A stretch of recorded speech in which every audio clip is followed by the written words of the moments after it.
guys, welcome to buddies. Today I'm going to be doing a video here on Crowfall, and this is going to be the Twitter Q&A that Artcraft held on March 24th, 2014. This isn't going to be an exhaustive list of all the questions to answer, but just ones that I found specifically interesting. First, I'm going to start off with stuff relating to characters here, and you can see the first question is going to be, will any archetype start with natural flight ability? And Todd responds with, the Fae is more of a steady glide than a full-on flight. That's not really denying that there's going to be some form of flight ability, it's just saying that the Fae specifically are a gliding race. And you can see the next question is going to be, male assassin archetype living outside of the Riverlands. Yay or nay, Todd? Todd responds with, male Fae is an interesting idea. We'd have to explain it in the narrative, but if enough people are interested, sure. And that leads me to believe that if anybody wants a specific race or anything like that, if you ask for it and enough people back you, you will probably get it, or at least they will work their best to make that happen. Next is going to be, have you decided on skill sets, 8 or 30? Todd responds with skills way more than 30, which is awesome. There's going to be a ton of diversity available for our characters here. Next question is going to be, will players be able to respec their characters with different skills and discs? If so, how much gold would it cost? And Todd responds again with, you can change disciplines. The old rune is destroyed in the process. So good to see that we can respec to some degree. Next question is going to be, are there any plans to include skills or discs that focus on mercantilism, tax breaks, thrall management, caravan speed, all that kind of stuff? Todd responds with, yes, absolutely. We intend to have crafting and economy focused disciplines, which is going to be fantastic. Next question is going to be, can you share if stealth is going to be available to all but perfected by one or a few archetypes?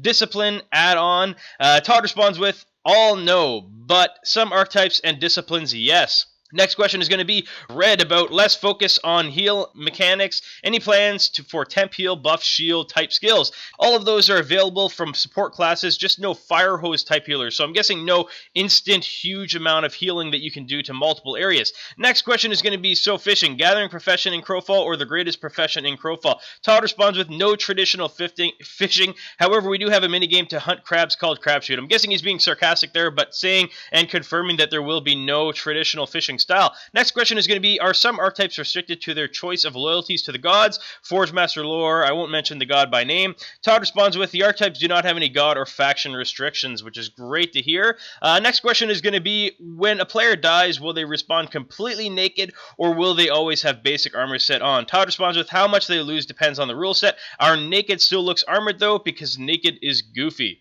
And now we're going to get to stuff relating to campaigns. The first question is going to be, will we see GMs wreak havoc in campaigns to stir things up? Todd responds with, I think that would really piss people off. This is your world, not ours, which is great because that means no GM interference, or at least there shouldn't be any GM interference. Next question is going to be, will players be able to build anywhere on campaign maps or only in set locations for keeps and fortifications? Todd responds with, not anywhere, but not in set socket locations, more like Shadowbane, no lakes, cliffs, etc.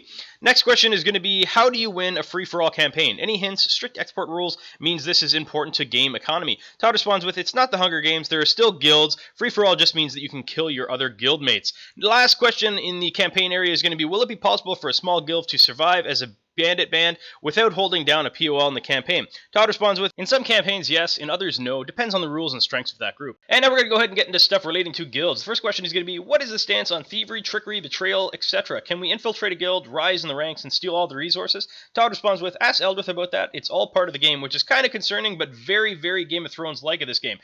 Next question is going to be, will players/guilds who elect to kneel be able to reverse that decision during a campaign? Todd responds with, of course, they need to be able to betray their masters and turn the tide of war. Be careful who you trust. Again, very Game of Thrones-like. Next question is going to be, do you have any plans for customizing guilds beyond name, ranks, heralds, perks, guild bank, specialization versus general? Todd responds with, a lot of things, and the first one is going to be, in Shadowbane I felt very strongly that we needed themed guilds, noble house, ranger sanctuary, etc., but most players ended up playing the all-race, all-class guild anyways. I didn't really see a good way to solve that, but now that we have artifacts, I have an idea that might work well, so I'm going to see if I can work it into the design. Now let's go ahead and get into the player versus environment questions. The first question is going to be, with this game being open PvP, will there be boss fights with instances or is it all open world, like rare elite spawns? Todd responds with, no instance dungeons, no dungeon bosses, yes, monsters in the open world, which makes me believe that there'll just be kind of cool monsters roaming around that may or may not drop things in the open world, but nothing specific to that.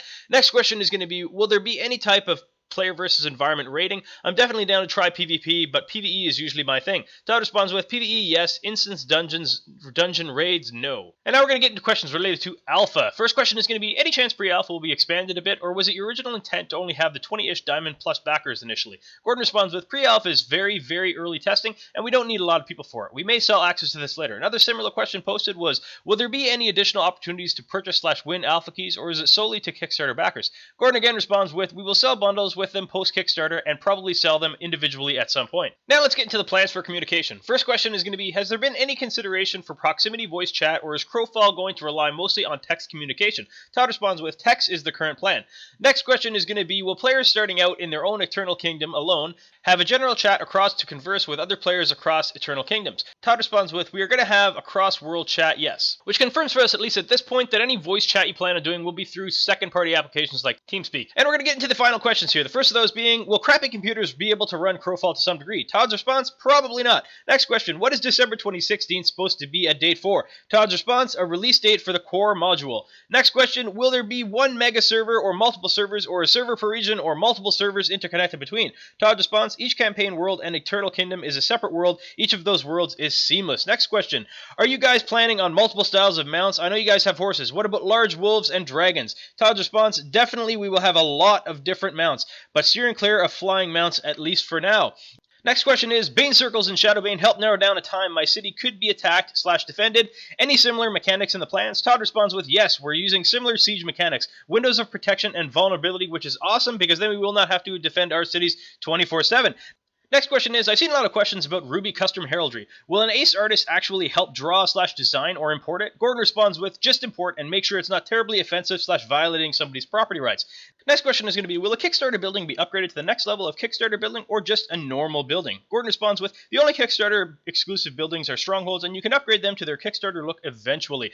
And the final question is going to be, will weapons and armor be bound to a player when equipped, or are they allowed to trade/sell our old equipment freely? Todd responds with, no, they aren't bound to the player. Do whatever you like with them. And that's all there is to these questions here, guys. I know it's not all a complete list of all of them, but this is the ones that I kind of picked out might be most important for everybody. If you guys enjoyed this video or found it useful at all, it sure would help me a lot if you guys would click that like button. Also, if you guys have time, you can hit that bright yellow subscribe button just in the center there. That'll notify you every time I publish a new video. Thanks very much for watching, guys.